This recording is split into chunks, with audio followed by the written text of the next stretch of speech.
Irmãos, eu quero conversar com vocês hoje, 2 Coríntios, capítulo 5. 2 Coríntios 5. Nós vamos conversar hoje os versículos de 1 a 21, mas eu vou ler com vocês agora, só para a gente começar antes de eu orar, capítulo 5, versículo 15, tá bom? Então, 2 Coríntios, capítulo 5, abra lá, por favor. Ele morreu por todos, para que os que recebem sua nova vida não vivam mais para si mesmos, mas para Cristo, que morreu e ressuscitou por eles. Eu vou ler de novo.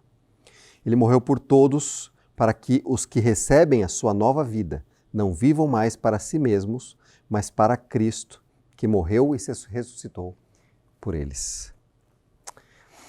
Obrigado, Senhor, por mais esse texto, por mais esse momento, por um momento juntos aqui com os meus irmãos e a gente poder ler a Tua Palavra, a gente poder conversar sobre ela, a gente ser desafiado, a gente ser consolado, saber que o Senhor se importa com o modo como a gente vive, o Senhor se importa com a nossa vida, o Senhor se importa com detalhes da nossa vida.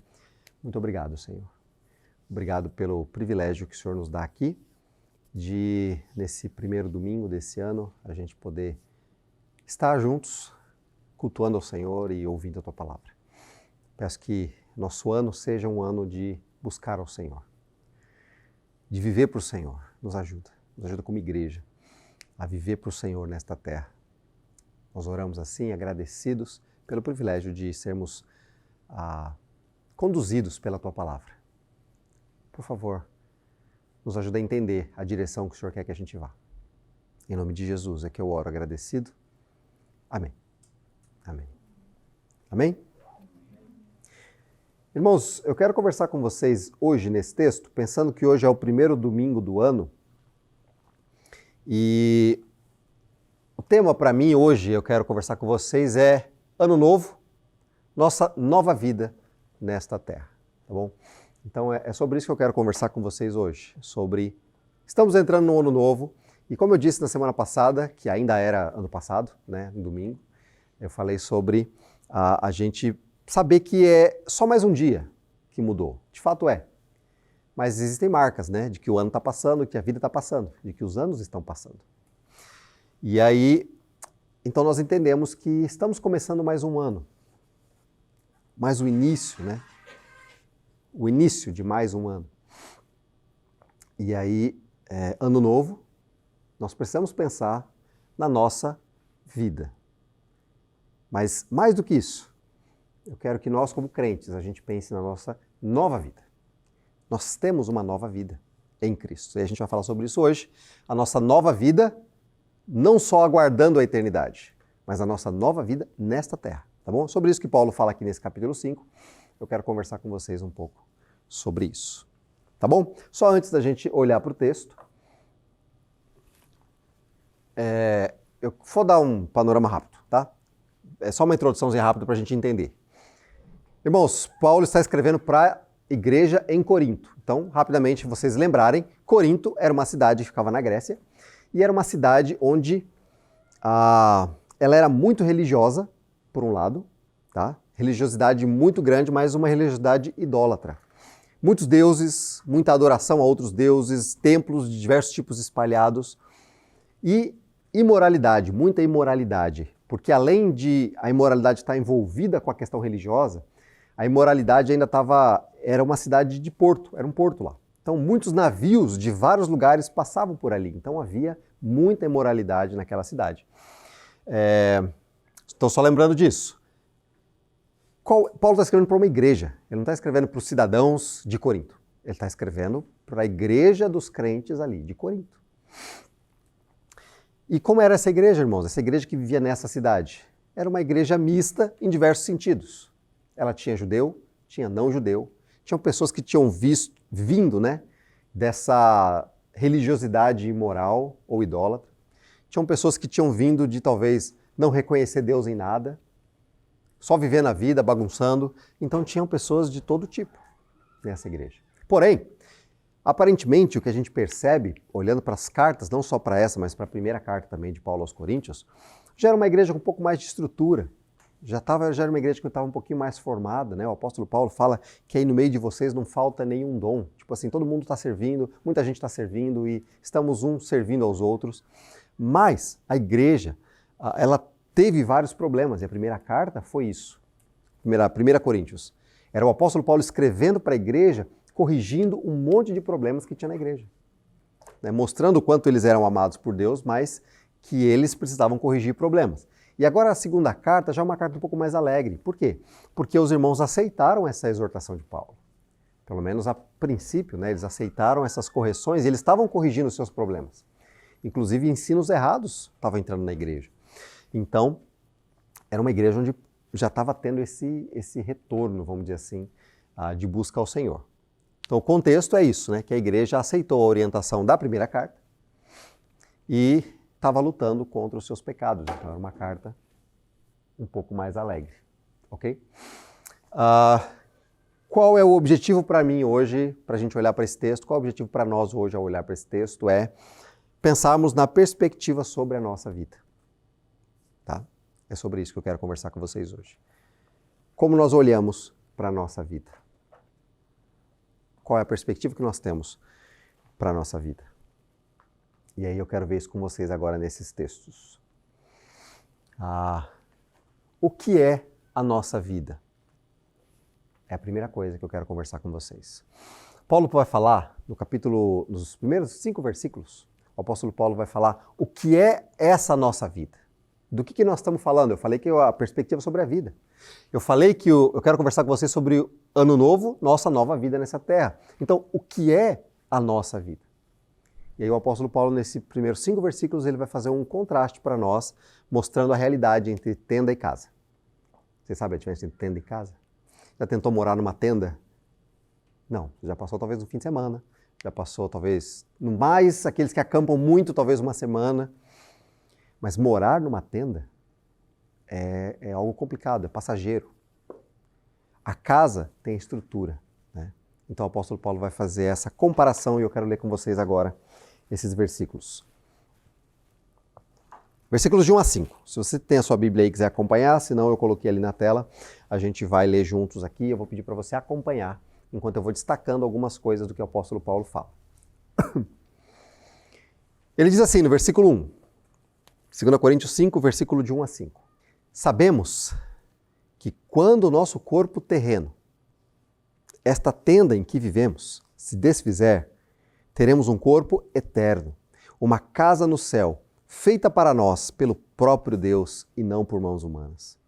Nessa tenda terrena, nós gememos e desejamos ansiosamente nos vestir com o nosso lar celestial, como se fosse uma roupa nova. Porque de fato nos vestiremos com um corpo celestial e não ficaremos despidos. Enquanto vivemos nesta tenda, que é o corpo terreno, nós gememos e suspiramos. Mas isso não significa que queremos ser despidos. Na verdade, queremos vestir nosso corpo novo, para que este corpo mortal seja engolido pela vida. Deus nos preparou para isso e, como garantia, nos deu o seu Espírito. Irmãos, é interessante o que o apóstolo Paulo vai falar aqui para a gente, ele vai mostrar para a gente. Ele vai dizer que nós sabemos que nós estamos neste corpo terreno, este corpo que você tem, o corpo que nós temos. Só que ele compara este corpo com uma tenda. Nós estamos neste corpo de forma passageira. E uma tenda, ela é frágil, ela é passageira e frágil. Esse é o nosso corpo. Essa é a forma que nós vivemos. Só que ele está dizendo que isso não é o fim de todas as coisas. Nós teremos um dia, porque esse corpo vai se desfazer, e um dia nós teremos então um corpo eterno, feito pelo próprio Deus. Um corpo glorioso no céu, feito pelo próprio Deus e não por mãos humanas. Aí ele compara esse corpo com a casa final, a residência, onde a gente mora, onde a gente vive. Esse é o destino final que nós temos. Mas hoje nós moramos nessa tenda. Hoje nós moramos aqui, nesse corpo frágil, nesse corpo passageiro. Versículo 2. Na tenda terrena, que é esse corpo, gememos e desejamos ansiosamente nos vestir com o nosso lar celestial como se fosse uma roupa nova. Então, ele está dizendo que Esse corpo, irmãos, traz sofrimento, traz dor, traz dificuldade. Nós oramos agora no começo, né? O pecado, nós lutamos contra o pecado ainda. Existem muitas situações difíceis de viver ainda neste corpo. Então ele fala, nós gememos, por causa do pecado nós gememos. E o que desejamos é vestir essa roupa nova que é totalmente diferente dessa tenda que nós temos, desse corpo. Né? Nós desejamos isso. Versículo 3, ele vai dizer assim, porque de fato nos vestiremos com um corpo celestial e não ficaremos despidos. Né? Talvez ele está dizendo isso aqui para talvez combater algum ensino sobre quando você sai do corpo, você fica vagando por aí, sei lá. Não, ele está dizendo que nós teremos um corpo celestial, um corpo feito por Deus no céu. Né? Semelhante ao de Cristo depois de ter ressuscitado. Né? E aí versículo 4, enquanto, no tempo em que nós vivemos nesta terra, que é o corpo terreno, nós gememos e suspiramos. O que ele quer dizer? Ele quer dizer que nós sofremos. Ele quer dizer que nós passamos dificuldades. Ele quer dizer que nem tudo é como nós gostaríamos. Ele quer dizer que nem tudo dá certo como a gente gostaria que fosse. E que o corpo, ele é passageiro, ele sofre. Por exemplo, a gente sofre inclusive a questão do tempo, né, da passagem dos anos. A gente vai perdendo força, a gente vai perdendo habilidade, a gente vai perdendo com os anos. O corpo está se desfazendo, ele está envelhecendo. Então nós gememos e suspiramos, mas isso não significa que nós queremos ser despidos, simplesmente tirar esse corpo. Não significa isso. Significa que nós queremos, na verdade, nós queremos vestir o nosso novo corpo. Para que este corpo mortal seja, olha que interessante, seja engolido pela vida. Para que esse corpo mortal passe e agora venha um corpo vivo, eterno, ressurreto, que não acaba. Perfeito. Onde não há o que nós temos hoje. Nós não vamos estar deteriorando, enfraquecendo, falhando. É perfeito. Tanto é que ele traz isso como esperança, porque ele diz assim, Deus nos preparou para isso. O quê? Que esse nosso corpo vai passar? Vai. Mas ele vai então ser transformado, ser engolido pela vida, ele vai ser transformado num corpo totalmente diferente. Perfeito, transformado. E nós temos a garantia disso, ele nos garantiu que seria assim, colocando em nós o seu Espírito. Nós temos o seu Espírito, mesmo nesse corpo, nessa tenda falha, né, que deteriora, que estraga, que vai enfraquecendo. É a garantia de que nós teremos esse corpo perfeito. Então, irmãos, a pergunta, né? O que é a nossa vida? É isso que nós vivemos aqui nessa tenda. É essa vida nesta terra, nesse corpo frágil. E é um constante anseio, uma busca, um desejo pela eternidade, pela vida com o Senhor, que vai ser perfeita.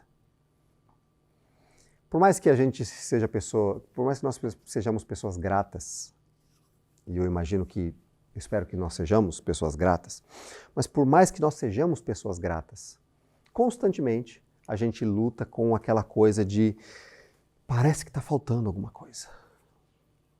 Está faltando alguma coisa. Por que está?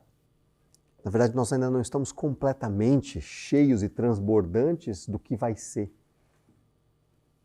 o relacionamento com Deus, a vida com Deus, a nossa vida. Nós não vivemos isso ainda, não conseguimos viver isso ainda. Quando nós chegarmos no céu com Cristo e fomos transformados e essa tenda for engolida pela vida. Irmãos, a sensação do céu, a Bíblia não fala com detalhes como isso vai ser, fala algumas coisas, mas a impressão que eu tenho é aquela sensação de, sabe, completo, não falta nada. Não falta nada, está perfeito, está completo, eu não sinto falta de nada, está tudo certo. Está tudo em ordem, perfeito. Às vezes a gente sente pequenos momentos assim, mas passa. Lá vai ser a eternidade assim. Está perfeito, completo, não falta nada, não tem nada errado, está tudo bem. Para sempre. Né? Então, a gente vive nessa terra assim. Mas somos chamados a viver. Tá? Então, como é a nossa vida? Qual é a realidade dela? Irmãos, a sua vida é frágil. Saiba disso. E esse corpo que você tem, ele é passageiro. E enquanto você estiver nele, sim, vai estar gemendo, vai estar suspirando, porque ainda haverá lutas por toda a vida. A gente acha que a gente tem essa sensação de que nunca vai dar nada errado. Mas a gente está aqui, bem, normal, de repente eu posso tropeçar, torcer o pé e não conseguir andar. A nossa vida é muito frágil. Eu não preciso estar fazendo nada arriscado, eu posso estar andando em casa, tropeçar e ter uma torção séria no tornozelo e não conseguir ficar um tempo sem andar. Nosso corpo, nosso físico é muito frágil, é assim. Entenda isso. Tudo pode mudar de uma hora para outra.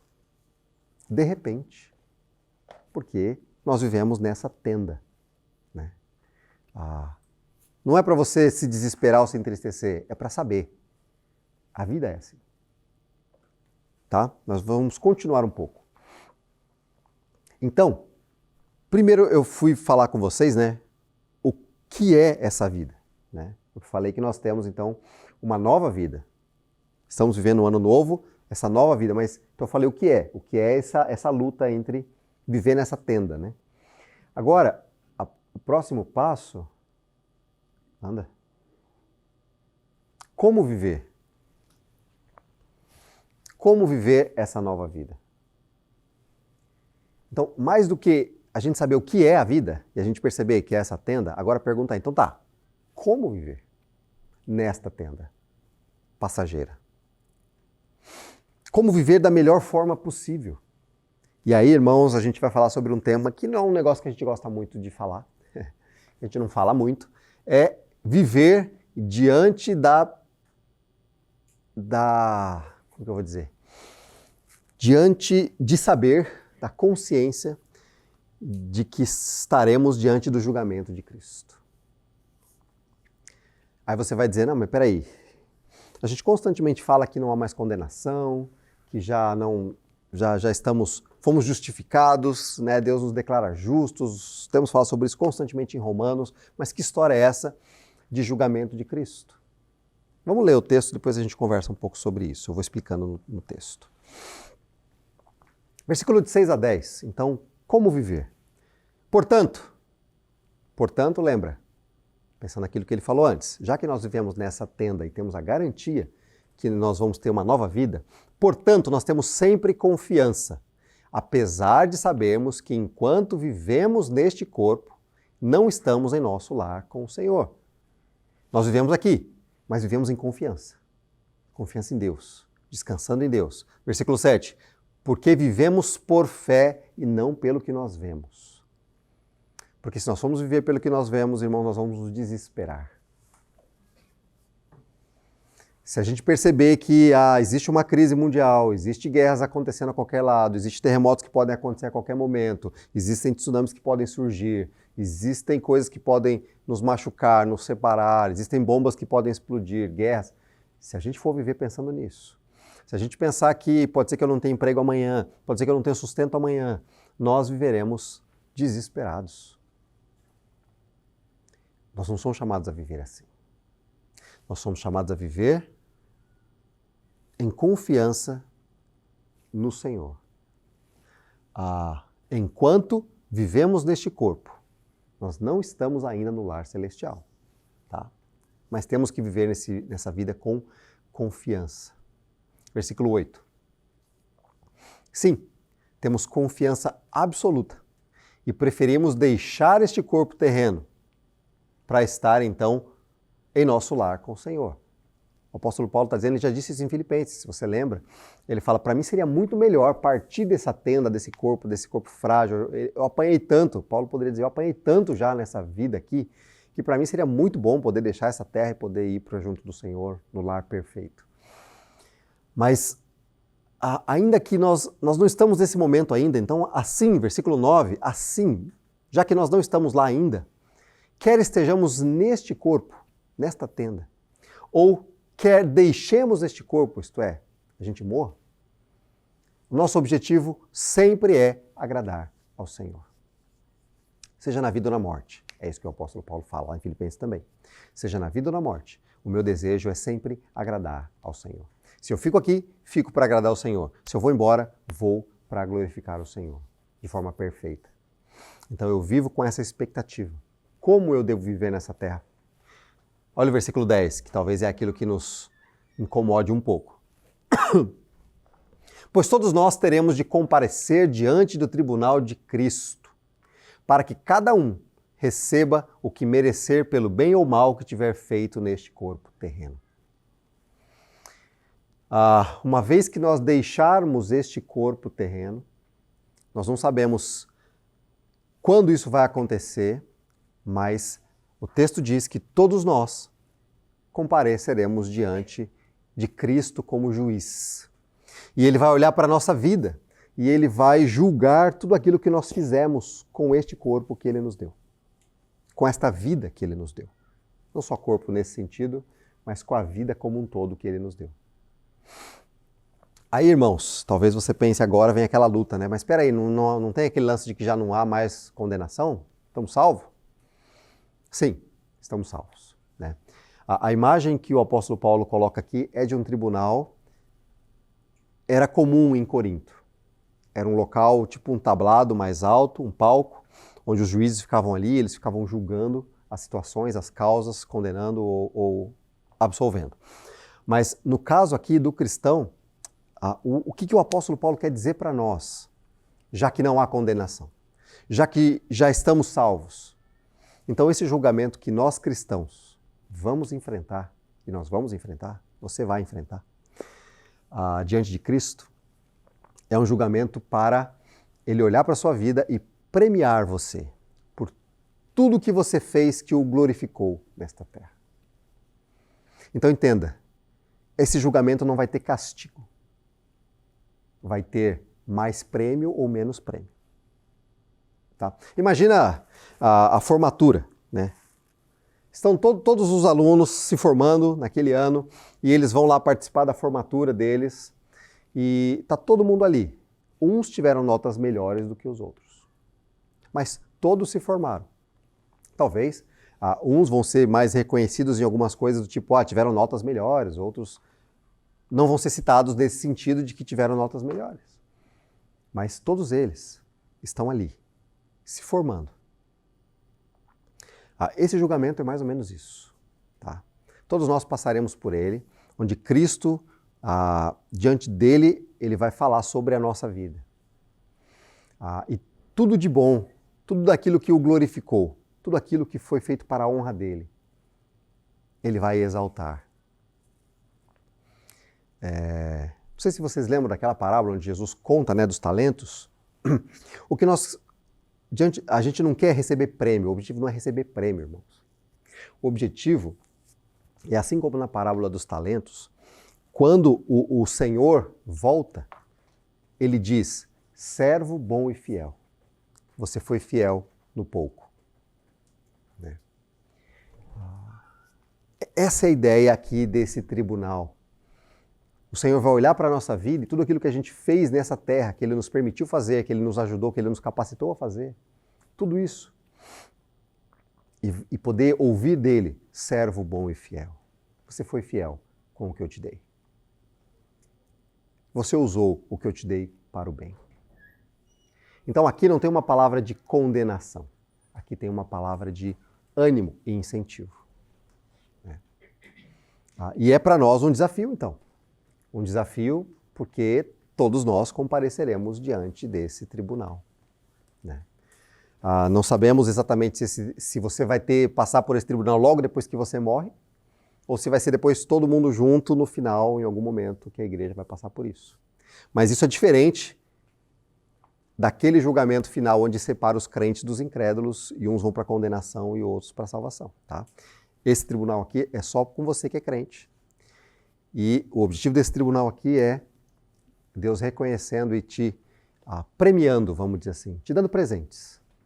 Que a Bíblia em alguns momentos chama de galardão, mas ele reconhecendo isso, aquilo que você fez o bom uso desse corpo. E aí esse é o desafio para nós, irmãos. Imagina uma corrida. Imagina uma maratona. Uma maratona é aquela corrida longa. E aí você tem aquele corredor que foi inscrito e ele se dedicou, passou o ano treinando. O objetivo dele é: eu vou chegar no final daquela maratona. Eu vou concluir aquela maratona. Eu vou me dedicar a isso, eu quero. E aí ele treina dia após dia, com dificuldade, pega um resfriado, pega alguma coisa, está com alguma dificuldade um de outro, mas ele está lá dedicando, buscando. Tem dia que ele não quer ir, mas ele está lá treinando. E você tem um outro corredor que ele fala assim: eu vou para a corrida, mas aí ele passa bastante tempo fazendo nada, na Netflix, dormindo, sei lá, fazendo qualquer coisa, brincando e perde as oportunidades de treinar. Chega o dia da corrida, todos estão na corrida e eles começam então essa maratona. Percebe que aquele cara que não treinou, ele provavelmente não vai chegar no final, ou se chegar, vai chegar entre um dos últimos. Mas ele não vai ser castigado por isso. Ele só não vai ser premiado por isso. Pelo descaso com o treino dele. Já aquele que se dedicou, quando ele chegar na linha lá no final e ele for um dos primeiros, ele vai ser premiado por aquilo, ele vai ser reconhecido por aquela dedicação. É essa a ideia, tá bom? Entenda, ninguém está competindo com ninguém aqui na Terra, nós cristãos, tá? Não vai ter primeiro, segundo, terceiro lugar, não vai ter isso. Pode ter dezenas de milhares de primeiros lugares. O objetivo é que o Senhor ele quer, ele deseja, por vontade dele, honrar aqueles que fizeram bom uso do corpo, da vida que ele te deu, dessa tenda. E ele poder dizer no final: servo bom e fiel. Você foi fiel no pouco, sobre o muito te colocarei. Interessante a ideia da parábola dos talentos, essa ideia, né? Mas como viver nessa terra, então, esse é o desafio. Como viver, já que essa vida é uma tenda que nós gememos diante desse Cristo, diante de agradar ao Senhor, diante desse julgamento iminente, né? Entendendo isso, que nós queremos honrar ao Senhor. Não é para ser castigado, você não vai ser castigado. O castigo foi levado na cruz por Jesus Cristo. Mas é para que ele seja honrado. Olha no versículo 10. Pois todos nós, versículo 9. Assim, quer sejamos este corpo, quer deixemos, o nosso objetivo é agradar ao Senhor. Pois todos nós teremos de comparecer diante do tribunal de Cristo para que cada um receba o que merecer pelo bem ou pelo mal que tiver feito neste corpo terreno. Entenda. Por que serve isso para nós, irmãos? Serve para a gente não ficar acomodado. Porque nós somos salvos pela graça.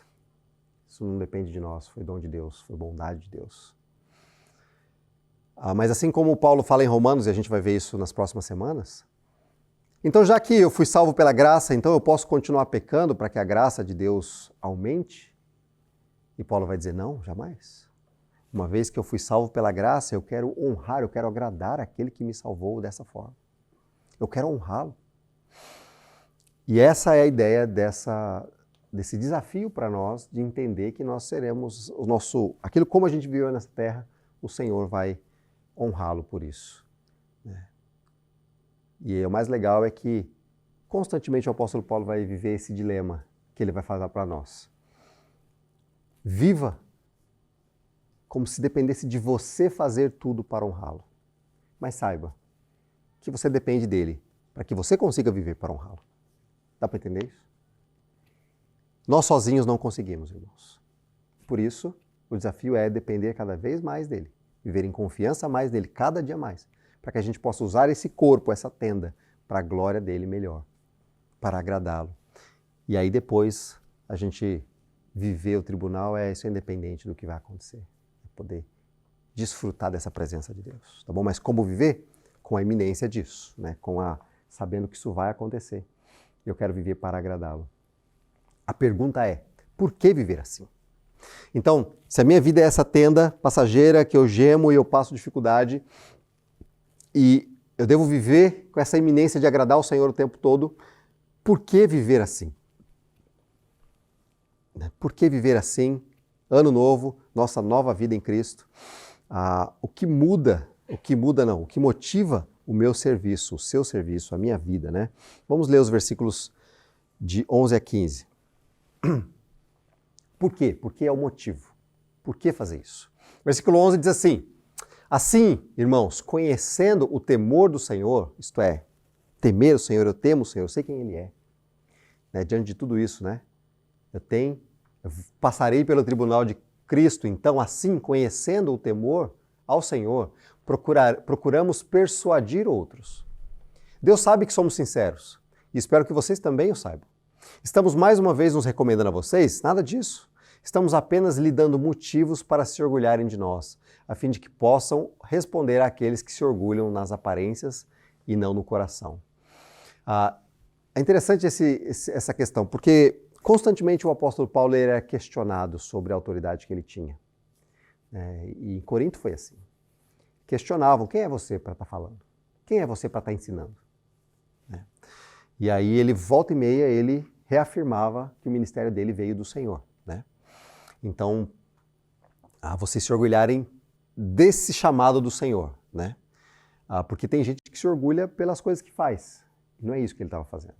Ele estava se orgulhando, e vocês podem se orgulhar, pelo chamado que Deus tem para vocês.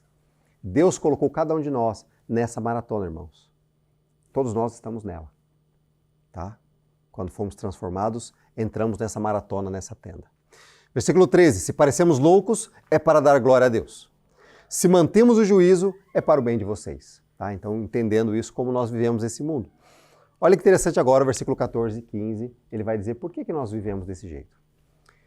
De qualquer forma, o amor de Cristo nos impulsiona. O amor de Cristo nos move. Algumas versões dizem o amor de Cristo nos constrange.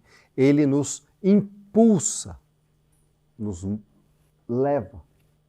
O amor de Cristo é que nos leva a viver dessa forma aqui na Terra.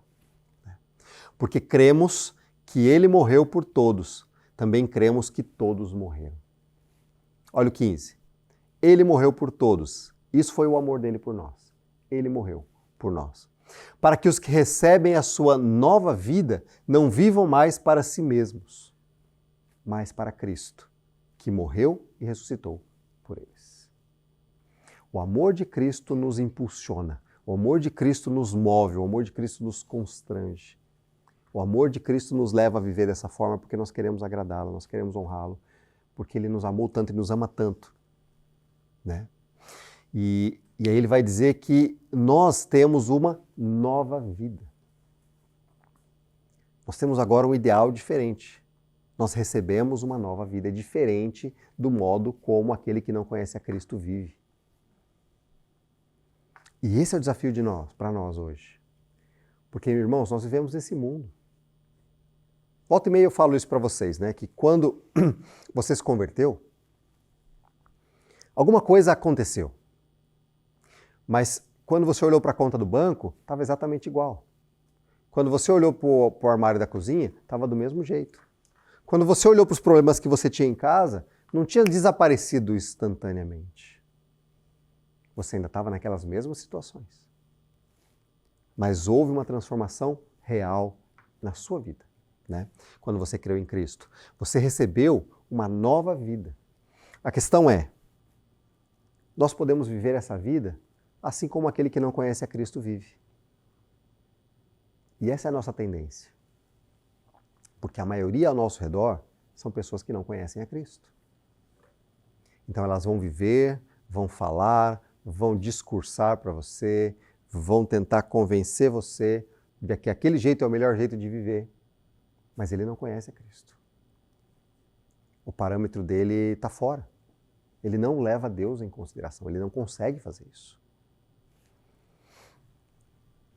Vocês, nós, para os que recebem a sua nova vida, não vivam mais para si mesmos. Nós agora somos chamados a não viver mais para nós mesmos, mas para quem? Para Cristo, que morreu e ressuscitou por nós. Né? Existe uma transformação agora. Então, por quê? Por causa desse grande amor, porque fomos transformados. Quem deve viver assim? Já estamos acabando, tá, irmãos? Estou indo para o último final do texto. Quem deve viver assim? Nova vida. Quem recebeu essa nova vida? Por isso que é de propósito. Ano novo, a nossa nova vida. A nossa vida não começou esse ano. Não estou falando nova porque o ano é novo. Eu estou dizendo que ela é nova porque nós temos uma nova vida em Cristo. E é sobre isso que nós vamos falar aqui agora os versículos de 15 a 21. Portanto, olhando para tudo isso que nós já falamos, não avaliamos mais ninguém do ponto de vista humano. Em outros tempos, pensávamos em Cristo apenas do ponto de vista humano, mas agora o conhecemos de modo bem diferente. Antes, Jesus era só, para Paulo, talvez, um mestre, um bom professor, ou talvez um revolucionário, e nós víamos ele assim, mas a gente sabe quem é Cristo agora. A gente sabe que ele morreu e ressuscitou pelos nossos pecados, por uma salvação, por uma transformação muito maior. E aí ele vai dizer isso, versículo 17. Logo, todo aquele que está em Cristo é nova criatura, se tornou uma nova criação. Se você está em Cristo, você é nova criatura, você tem uma nova vida. A velha vida acabou e uma nova vida teve início. Irmãos, quando nós cremos em Cristo, o nosso caráter, ele não é reformado. Teologicamente não é isso que eu estou falando. Ele não é reformado no sentido de, vamos dar uma ajeitadinha aqui, vamos passar a tinta e, então dá uma passadinha de tinta. Não é isso. O que acontece, segundo as Escrituras, quando a gente crê em Cristo, significa que aquela vida acabou, nós morremos. E uma nova vida começou. Em Cristo. É isso que nós representamos no batismo. A morte para aquela velha vida em pecado sem Cristo. E a ressurreição com Cristo para uma nova vida. Aquela velha vida acabou. Somos nova criatura. Somos nova criação. Tanto é que Nicodemos, ele achou estranho o que Jesus disse para ele. É necessário nascer de novo. Mas como nascer de novo? Como que eu vou entrar na barriga da minha mãe? Não tem jeito. Jesus estava falando disso. É necessário uma nova vida. Nascer de novo em Cristo. É claro, como eu disse, você foi transformado. Você creu em Jesus. Naquele momento que você creu em Jesus, no dia seguinte, você não estava perfeito, de caráter perfeito, fazendo as coisas tudo certinho. Não, até hoje nós não fazemos, né? Mas, internamente, nós somos transformados em uma nova criatura. Nós temos um novo ideal, nós temos um novo padrão de vida. E o nosso padrão de vida agora precisa ser Cristo. Viver para Ele, viver para agradá-lo. Aquela vida acabou, agora é outra nova. Versículo 18. E tudo isso, irmãos, vem de Deus. Aquele que nos trouxe de volta para si por meio de Cristo. Algumas versões dizem aquele que nos reconciliou. Percebe? Havia uma inimizade, havia uma guerra, havia uma briga entre nós. E ele nos reconciliou com Cristo, com Deus por meio de Cristo. Ele nos trouxe de volta para si. Isso é reconciliação. Estávamos brigados, estávamos distantes. Ele nos trouxe de volta para si, agora temos amizade. Ele nos reconciliou. Então, ele nos trouxe de volta para si por meio de Cristo e nos encarregou de reconciliar outros com Ele.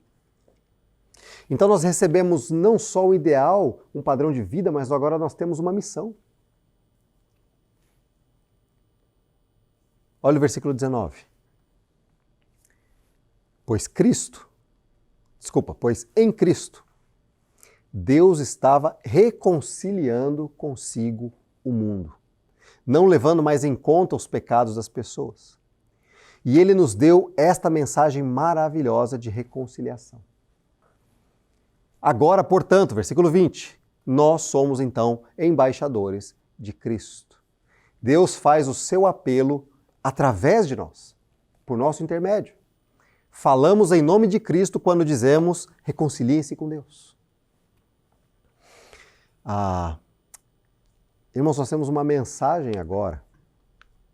Então nós recebemos não só um padrão de vida, mas nós recebemos nessa nossa nova vida, nós temos uma mensagem que não é nossa, mas nós temos.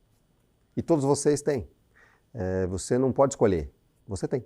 Se você entendeu que você era inimigo de Deus e você se tornou agora amigo, filho, faz parte da família de Deus, você recebeu essa mensagem de levar reconciliação às pessoas que continuam inimigas de Deus. E é interessante o que ele fala. Nós somos embaixadores, isto é, representantes. Nós sabemos o que o embaixador faz, ele representa aquele país. Nós somos embaixadores de Cristo, embaixadores do céu aqui na terra. Por isso que é tão forte a ideia de sabemos que nos apresentaremos diante de Cristo. A nossa vida não é nossa. A nossa vida é dele. E nós o amamos e nós queremos honrá-lo. Então, olha que interessante, nós somos embaixadores de Cristo, Deus faz o seu apelo através de nós, Deus está falando através de você, Deus quer falar através de nós e dizer para as pessoas, vocês são inimigos de Deus, reconciliem-se com Deus. Ou quando nós temos o privilégio, irmãos, de pecar, não o privilégio de pecar, mas o que eu vou dizer agora. Nós pecamos e temos o privilégio de sermos reconciliados com Deus quando nos aproximamos dele e pedimos perdão e ele nos perdoa. Somos reconciliados constantemente, nós somos reconciliados. Se confessarmos os nossos pecados, ele é fiel e justo para nos perdoar os pecados e nos purificar, né? Essa reconciliação é constante, é todo dia, eu dizendo para você, você dizendo para mim, nós dizendo um para o outro, eu dizendo para mim mesmo, você dizendo para si mesmo. Reconcilie-se com Deus. Você pecou, ofendeu, reconcilie-se com Deus. Né? Alguém, um irmão, pecou, está ofendendo ao Senhor, reconcilie-se com Deus. Pessoas que estão no mundo, que não creem em Cristo. Este é o apelo através de nós. Gente, Cristo morreu para perdoar os seus pecados e que você possa ter agora amizade, fazer parte da família de Deus. Reconcilie-se com Deus. Quando o apóstolo Pedro estava pregando lá, logo no começo do livro de Atos, não sei se vocês lembram lá em Jerusalém, ele estava pregando e aí ele falou sobre o que Cristo fez, né, para a salvação. E a pergunta que vem logo em seguida, ela é muito interessante. Lá no capítulo 2, as pessoas ficaram com o coração quebrantado, constrangidos, né? E eles perguntaram, que faremos? E a resposta de Pedro foi, arrependam-se. Arrependam-se e se voltem para o Senhor. Essa é a mensagem. Nós temos essa mensagem, reconciliem-se com Deus. Esse é o desafio para nós todos os dias e para levar para as pessoas deste mundo, reconciliem-se com Deus. Quem são essas pessoas, irmãos? Essa nova vida, essa nova criatura que nós somos. Versículo 21, aquilo que nós temos falado constantemente. Pois Deus fez de Cristo, aquele que nunca pecou, a oferta por nosso pecado, para que por meio de Cristo, por meio dele, nós fôssemos declarados justos diante de Deus. Quem deve viver assim? Que foi a pergunta que eu fiz logo no começo, né, desse ponto. Quem vive assim? Irmãos, quem vive assim? Aquele que recebeu essa nova vida. Aquele que foi transformado. Aquele que entendeu que a sua velha vida morreu e agora nós estamos diante de uma nova vida. Aquele que é embaixador de Cristo. Aquele que foi reconciliado com Cristo. Aquele que foi declarado justo por Deus por causa do sacrifício de Cristo. Então, são os crentes, os filhos de Deus, a igreja. Eu e você. Nós somos chamados a sermos bons administradores desse corpo, dessa tenda que nós vivemos, dessa vida que nós vivemos. Talvez você pense, mas Deus não me deu grandes coisas, grandes responsabilidades. Ele deu. Ele deu uma vida inteira para você. Ele deu cada dia dessa nova vida. Eu lembro de um senhor lá da Igreja do Brasil.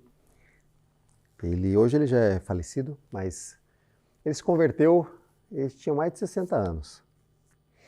Mas não foi por falta de tentativa, né? As filhas dele se converteram antes e pregavam para ele, falavam para ele antes já. E ele sempre muito durão, tal. E um dia ele quis entender mais essa questão e foi conversar com um pastor lá da igreja. E aquele senhor entendeu o Evangelho e creu em Jesus Cristo e foi salvo. E depois ele se dedicou a servir aos irmãos, a servir a igreja com um empenho, né, servir do jeito que ele podia. Ele era uma pessoa simples, mas ele se dedicava a servir do jeito que ele podia, ele estava querendo servir e falar para as pessoas do amor de Cristo. E assim, ele já velhinho, né? Porque eu conheci ele uns anos depois disso, que ele se converteu. Então, para mim, ele sempre foi um senhor. Ele já sempre um senhor mais velho, né? Esse senhor, ele dizia, eu perdi muito tempo. Eu perdi muito tempo de andar com o Senhor, de viver com o Senhor. Né? É claro que foi o tempo dele, mas cada ano, cada dia que nós vivemos é um dia que Deus deu a você, que Ele deu a mim, para a gente administrar para a glória dele. Nessa tenda frágil aqui que nós vivemos, que é o que o apóstolo Paulo está falando. Então, Deus deu sim grandes coisas para você administrar. Só para finalizar aqui, 3 coisas que eu quero destacar só, tá bom? Primeiro, eles eram embaixadores. Nós também somos embaixadores, irmãos. Nós somos representantes do próprio Deus, como se Deus falasse por nosso intermédio. Reconciliem-se com Deus. Ano novo, vida nova. Nova vida. Então, se a gente às vezes vai perdendo, às vezes com o passar dos anos a consciência disso, né? Às vezes o mundo vem sufocando a gente com as preocupações da vida, né? Constantemente a gente tem que lembrar que nós temos essa nova vida. Então, que esse começo de ano seja um marco, uma virada para repensar como estou vivendo a minha vida nova, a minha nova vida em Cristo. Como eu vivo essa nova vida em Cristo, né? Então essa é a primeira coisa, somos embaixadores. Segunda coisa vivamos deste relacionamento com Deus, desfrutemos dele. Nós temos hoje amizade, nós temos hoje filiação, nós somos filhos, fomos reconciliados. Nós precisamos entender isso, você precisa entender isso, que você era inimigo de Deus. E sem Cristo, aquele que não crê em Cristo, é inimigo de Deus, é o que a Bíblia diz. Essa é a condição. Por isso que o chamado é reconciliação. Você era assim, você foi reconciliado, ele te chamou, tirou a inimizade que tinha, a briga que existia e te perdoou, te trouxe para perto. Vivamos este relacionamento de amizade, né, de família. Terceiro, vivamos com esse serviço de ajudar a outros. Temos o ministério da reconciliação, é isso que o texto diz. Como se Deus falasse por nosso intermédio. Somos embaixadores. Temos o ministério da reconciliação. Por que vivemos assim? Por causa do amor de Cristo por nós.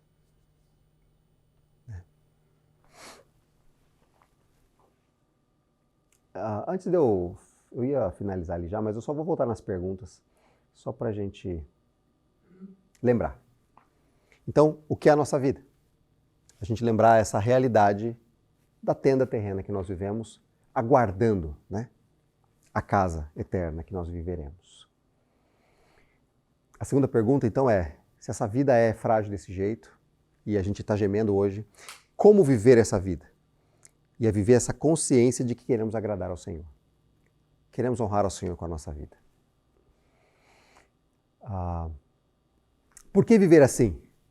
Porque o amor de Cristo nos move, nos motiva a viver assim nessa vida, a administrar a nosso corpo. Olhar e lembrar do amor de Cristo nos move, nos dirige. Quem vive assim é aquele que foi resgatado, que recebeu a sua nova vida, que tem uma nova vida em Cristo. Então você não merece essa nova vida, você tem essa nova vida. Né? E aí para a semana, para a gente finalizar aqui, eu vou convidar você a meditar no texto de Filipenses 3, de 17 a 21. Nós lemos esse texto no começo do culto, eu vou ler ele daqui a pouco, só para a gente terminar, mas meditar nesse texto, tá bom? Depois você anota aí, você pode ler de novo o texto de 2 Coríntios, mas também ler o texto de Filipenses 3, 17 a 21. E a segunda coisa que eu quero desafiar você a fazer estamos no começo do ano, então coloca um objetivo, ou alguns objetivos, para a sua vida espiritual, para a sua vida com Deus, para o seu relacionamento com Deus. Pessoal, tá? Não de alguém, não é da pessoa que está do meu lado, não é da minha esposa, não é do meu marido, do meu filho, não é do meu pai, é o meu. Qual é o meu objetivo, o que eu quero? Objetivo, o que eu quero até o final deste ano, o que eu quero estar vivendo no relacionamento com Deus. Tá? Então, escreve lá e aí você pensa nessas 3 perguntas que vêm em seguida. Já que eu quero isso, o que eu devo fazer todos os meses para que chegar no fim do ano eu alcançar isso? O que eu devo fazer todas as semanas para que no fim do mês eu alcance aquilo que eu quero alcançar no fim do ano? O que eu devo fazer todos os dias para que no final da semana eu tenha dado um passo na direção daquele alvo do mês, daquele alvo do ano? É assim a nossa vida, né? Com tudo nessa vida. Se você diz que você quer alcançar um objetivo material nessa vida, sei lá, eu quero comprar um carro grande. A sua pergunta sempre precisa fazer: o que eu preciso fazer hoje para comprar esse carro grande amanhã? Amanhã não, daqui a um ano. Possivelmente, se eu trabalho num emprego onde eu não tenho condição, talvez eu vou ter que trabalhar no emprego onde tenha condição. Né? E aí o que eu vou ter que fazer todos os dias, todas as semanas é isso. É trabalhar, me organizar, guardar dinheiro para poder comprar esse carro ou pelo menos ter condições de pagá-lo, o financiamento dele. Né? Então, é assim que a gente constrói os objetivos. E eu quero convidar você a construir objetivos do seu relacionamento com Deus. Que a gente costuma chamar de vida espiritual, né? Mas tudo é espiritual na nossa vida, tá bom, irmãos? Tudo. Né? Se você vai ali comer um churrasco, isso é espiritual. Pode ser, ou deveria ser, pelo menos, o seu relacionamento com Deus, Deus sendo glorificado. Quer comais, quer bebais, ou qualquer outra coisa. Mas, quando eu digo vida espiritual, eu estou dizendo o seu relacionamento com Deus. Qual é o seu objetivo? Coloque objetivos para o seu relacionamento com Deus. Tá bom? Eu vou ler o texto para a gente finalizar aqui. Filipenses.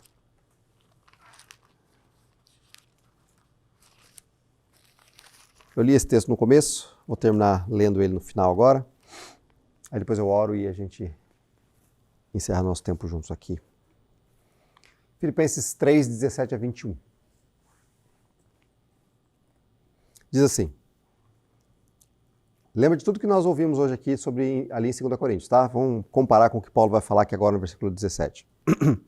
Irmãos, sejam meus imitadores e aprendam com aqueles que seguem o nosso exemplo.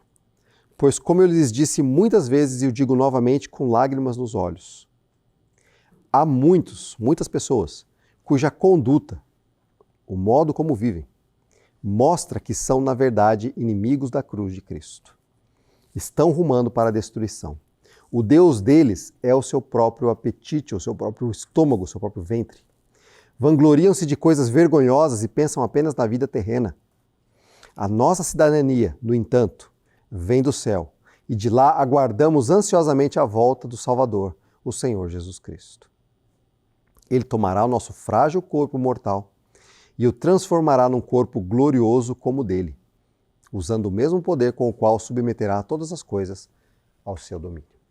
Tá? Então, Paulo está dizendo praticamente a mesma coisa aqui do que ele disse ali em 2 Coríntios, só que ele comparou com os incrédulos, aqueles que estão longe do Senhor. Medita nesse texto essa semana, tá bom? Nos outros textos também. Vamos orar.